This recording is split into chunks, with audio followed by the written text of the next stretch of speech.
কয়েকজন কমেন্ট করে জানিয়েছেন যে যোনিপথ বা মাসিকের রাস্তায় চুলকানি এবং চাকা চাকা সাদা স্রাব নিয়ে অস্বস্তিতে আছেন। পাশাপাশি কারো কারো প্রস্রাবের সময়, সহবাসের সময় একটু জ্বালাপোড়া করছে, ব্যথা করছে। এর কারণ আর সমাধান জানতে চেয়েছেন।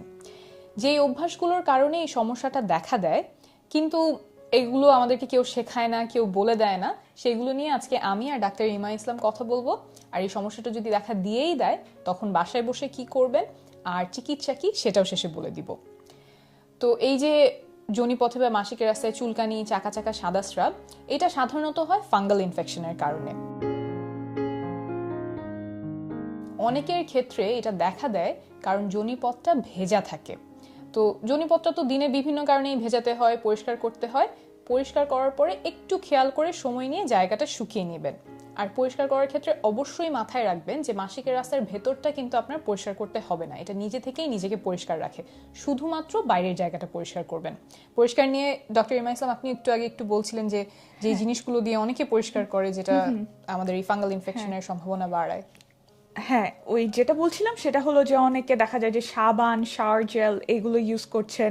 কেউ কেউ আবার এখন নতুন করে কিছু স্পেশাল মানে বিশেষভাবে বানানো ভেজাইনাল ওয়াশ পাওয়া যায়, সেগুলো ব্যবহার করেন। আবার কেউ কেউ পারফিউমও ব্যবহার করেন। এগুলো সবগুলোই কিন্তু যোনিপথের যে পরিবেশটার কথা ডক্টর তাসনিম যারা বলছিলেন, সেই পরিবেশে একটু সমস্যা তৈরি করতে পারে। এর জন্য এইগুলো কিছু যদি ব্যবহার করতেই হয়, শুধু বাইরের অংশে ব্যবহার করবেন, যোনিপথের ভেতরে ব্যবহার করবেন না। আর এই যে এই জায়গাটাতে আমরা কোন কাপড়টা পরছি সেটাও খুব গুরুত্বপূর্ণ। অন্তর্বাস বা আন্ডারওয়্যার, ইভেন পায়জামাটাও সেটা সুতির কাপড়ের হলে ভালো হয়, যেটা এই যেই কাপড়টা এই জায়গাটার কাছাকাছি থাকবে, সংস্পর্শে থাকবে, সেটা সুতির কাপড় হলে ভালো হয় এবং ঢিলে ঢালা হলে ভালো হয়। কারণ খুব টাইট বা আটসাট জামা, অন্তর্বাস, আন্ডারওয়্যার যদি এই জায়গাটাতে থাকে, তখন সেটা এই ফাঙ্গাসের গ্রোথ অর্থাৎ ফাঙ্গাল ইনফেকশনের সম্ভাবনাটা বাড়িয়ে দেয়। তাই কোন কাপড়টা আমরা ওখানে পরছি এটা খুব খেয়াল রাখতে হবে।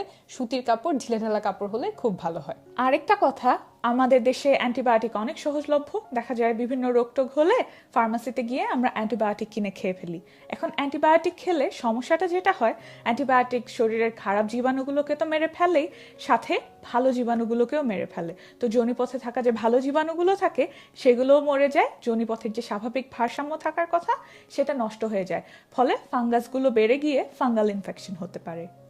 আরেকটা এখানে ছোট্ট একটা জিনিস, সেটা হচ্ছে অনেক সময় দেখা যায় যার বারবার এই ফাঙ্গাল ইনফেকশন হচ্ছে তার হয়তো ডায়াবেটিস আছে। অর্থাৎ আপনার যদি মনে হয় যে আপনার খুব বারবার এই ফাঙ্গাল ইনফেকশন হচ্ছে, আপনি সব সাবধানতা মেনে চলছেন, তাহলে একটু ব্লাড সুগারটা টেস্ট করাতে পারেন।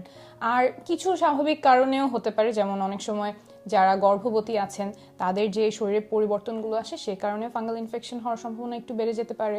জন্মবৃদ্ধিকরণ পিল বা বড়ি খেলে একটু সম্ভাবনা বেড়ে যেতে পারে। তাহলে এখন আমরা চিকিৎসায় চলে আসি। এর চিকিৎসা খুবই সহজ। সহজ বলতে অ্যান্টিফাঙ্গাল ট্যাবলেট আছে, যেটা মুখে খাওয়ার ওষুধ আছে, মাসিকের রাস্তায় দেওয়ার ওষুধ আছে। আপনি এই যে যদি এই লক্ষণগুলো দেখেন যে খুব চুলকানি হচ্ছে, চাকা চাকা সাদা স্রাব যাচ্ছে, তাহলে ডাক্তারের কাছে যাবেন। তিনি আপনাকে আপনার জন্য যে ওষুধটা ভালো হবে সেরকম একটা ওষুধ দিবেন। একটু এখানে যে খেয়াল রাখবেন সেটা হচ্ছে, আপনি যদি গর্ভবতী হন তাহলে আপনার জন্য মুখে খাওয়ার অ্যান্টিফাঙ্গাল ওষুধ হবে না, মাসিকের রাস্তায় দেওয়ার ওষুধটা হবে। আর যদি আপনি গর্ভবতী হওয়ার চেষ্টা করছেন, এমন অবস্থাতেও থাকেন বা গর্ভবতী হতে পারেন আগামী কয়েক সপ্তাহে, সেই ক্ষেত্রেও এই সাবধানতাটা মেনে চলতে পারেন। আর যদি ডাক্তারের কাছে যেতে মনে হয় একটু দেরি হচ্ছে কিন্তু চুলকানিতে খুব অস্বস্তি লাগছে, তখন বাসায় বসেই যে কাজটা করতে পারেন, ডক্টর ইমা যদি একটু বলেন। বাসায় বসে যেই কাজটা করে অনেকেই আরাম পান, সেটা একটা সহজ টিপস। সেটা হলো একটা বড় বোল বা গামলার মধ্যে একটু কুসুম গরম পানি আর লবণ সেটা মিশিয়ে অনেকে সেখানে বসে থাকেন। বসে থাকলে এখানে যে চুলকানি বা সিমটমগুলো আছে সেখানে আরাম পাওয়া যেতে পারে। আর আরেকটা জিনিস সেটা হলো যে দই অনেকে ব্যবহার করেন এই চুলকানি কমানোর জন্য।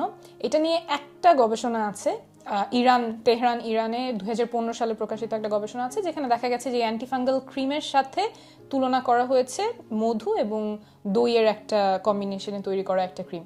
সেখানে দেখা গেছে কিছু লক্ষণ কমাতে দই এবং মধুর যে ক্রিমটা সেটা ভালো কাজ করেছে, কিন্তু যেই ফাঙ্গাসের কারণে ইনফেকশনটা হচ্ছে সেইটা দূর করতে অ্যান্টিফাঙ্গাল ক্রিমটাই বেশি কার্যকরী ছিল।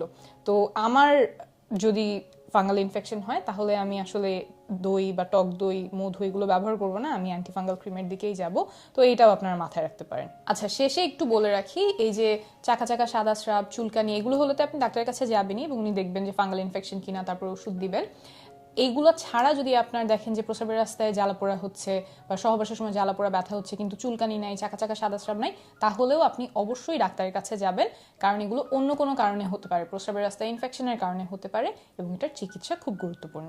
একটা বিশেষ তথ্য, আমরা প্রেগন্যান্সি নিয়ে একটা অ্যাপ তৈরি করছি যেখানে গর্ভকালীন সময় নিয়ে নানান গুরুত্বপূর্ণ তথ্য, পরামর্শ, টিপস, আর্টিকেলস, ভিডিওস, কোর্সেস থাকবে।